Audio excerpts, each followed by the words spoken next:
welcome. This is Under the Arch Sports. I'm Eric Hobbs. And I'm David Woldingen. And we are back after Mizzou had their bye week. Today we are talking Mizzou against Vanderbilt. Before we get into that, make sure you subscribe to our YouTube channel and find us on Facebook, Instagram, and on Twitter. David, everybody says that their bye week comes at a great time. It couldn't have been better for us. It actually might be true for Missouri, if for no other reason that some guys might get healthy. Yeah, and just today, actually, Drinkwitz came out and said he feels that Luther Burden and Dominic Lovett are probably going to be at full speed, which we haven't seen for 2 or 3 games, honestly, because they've been both nursing ankle injuries. Yeah, so, Dominic Lovett kind of battling through. Luther Burden looked like I thought he might be out for a long time. At least not 100% the rest of the year. We'll see what happens with that. That's a big help for a Missouri offense, David, that, there's signs that they are figuring a couple things out. We've discussed the run game, particularly towards the outside off left tackle. I want to see more of the extra lineman Armand Membo out there. We saw it for a couple games and then not so much against Florida. I think that's a great thing for Missouri in terms of it being more effective and getting Membo ready for the future. He's probably the right tackle. Yeah, I mean, every time they've run plays with him out there, it's been effective, as you said. So I agree with you. I'd love to see more of that. Florida, I don't think they had to do that because Florida's run defense wasn't very good, and we were still running chunks against them, which is probably why they didn't use them much. But, I mean, why not continue what was working? Yeah, I'm with you on that one. Vanderbilt's run defense 87th in America, so better than Florida, but still not really any good. Well, and if we're talking about their defense, I mean, let's just dig into it a little bit. Their total defense is get ready, folks. Their total defense overall is 129th out of 131 in the country. I mean, folks, that's worse than Mizzou was a year ago. Yeah, the pass defense is the second worst. Number 130. Yeah. Now to be fair to Vanderbilt, in 7 games they've faced the Bama, Georgia, Ole Miss, and Wake Forest offenses. Wake Forest with Sam Hartman, his first game back, so they were on a high there. Those are 4 of the best offenses in the country. So they've been playing very good offenses. That said, 130 is 130. I don't care who it is. It's also worth noting they gave up 28 to Northern Iowa or Illinois. Yeah, I mean, the numbers are skewed maybe a little bit because of facing that stiff competition. But as David just said, you give up 28 points to Northern Illinois as an SEC team here. No. Even Vandy, no. So it's an opportunity for Missouri with their offense to figure things out. With the bye week, the discussion about will Sam Horn see the field has really ramped up, even if it's just for a series. I think we're going to find out if he doesn't play in this game for like a early second quarter scripted series. We're not seeing him all year unless it's mop up time. And I honestly, in my opinion, think we will see him. Evidently, last week he had a really good scrimmage, led multiple touchdowns. It was tweeted out because Drink mentioned it in one of his interviews. People were making more of it than it was, but I really do think he may have made an impression and may have found a little bit of playing time out there. I think that's what Missouri fans are hoping for.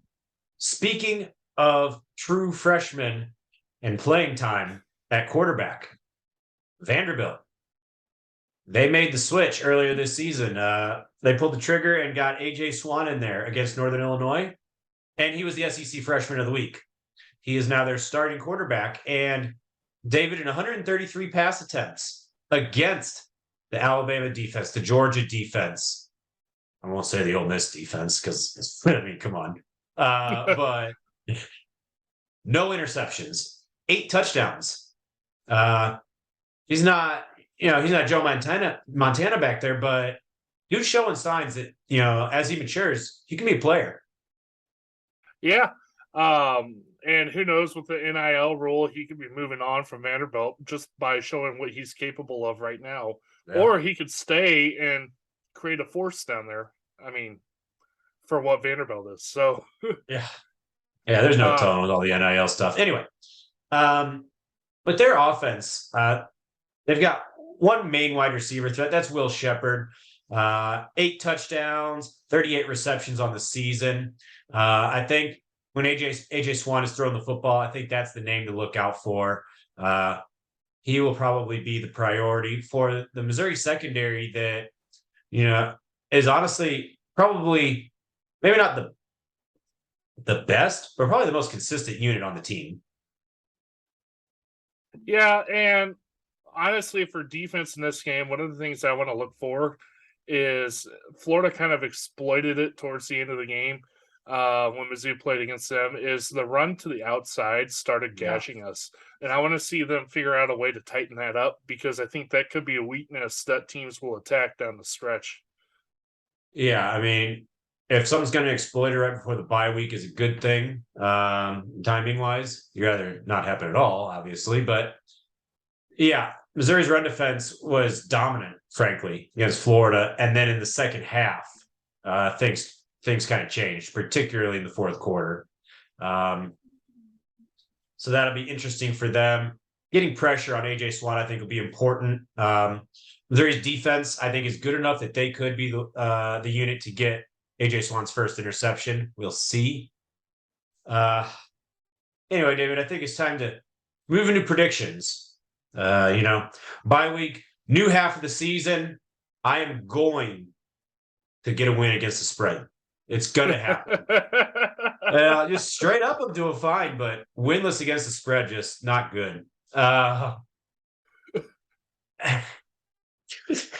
say this about Missouri in this game. If Mizzou were to lose this football game, what is currently maybe a little bit of discomfort in terms of Coach Drinkwitz's seat, that ratchets up pretty quick to being maybe not scorching hot, but pretty warm.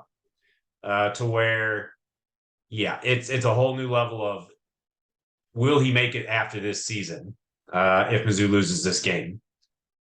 Vanderbilt has not won a conference game since 2019. That was against Barry Odom's Missouri Tigers in a game that team was completely disinterested in. Do we have to worry about that happening? I mean, anything's possible with this team, but I don't see that happening. I'm going to go with Missouri, keeping Vanderbilt at arm's length and covering 14. I've got Mizzou 34-14. And interestingly enough, Eric, we're pretty close in our picks this week. One thing we didn't mention is it's homecoming weekend. So there's all the hoopla going along. It's a 3:00 game, which means ample time for tailgating in the parking lot and all that. We're not like waking up at 6 a.m. to get down to Columbia or things like that. So it should be a fun one. Weather-wise, it looks like it's going to be a perfect day. As I said, you and I were thinking pretty much similar on this one. I think Mizzou's going to win 35-10. Again, our defense is just going to dominate the game, and I think our offense will find enough to get going. And another bold prediction, I really do think we'll see Sam Horn at some point, maybe for a series or as mop-up time near the end of the game.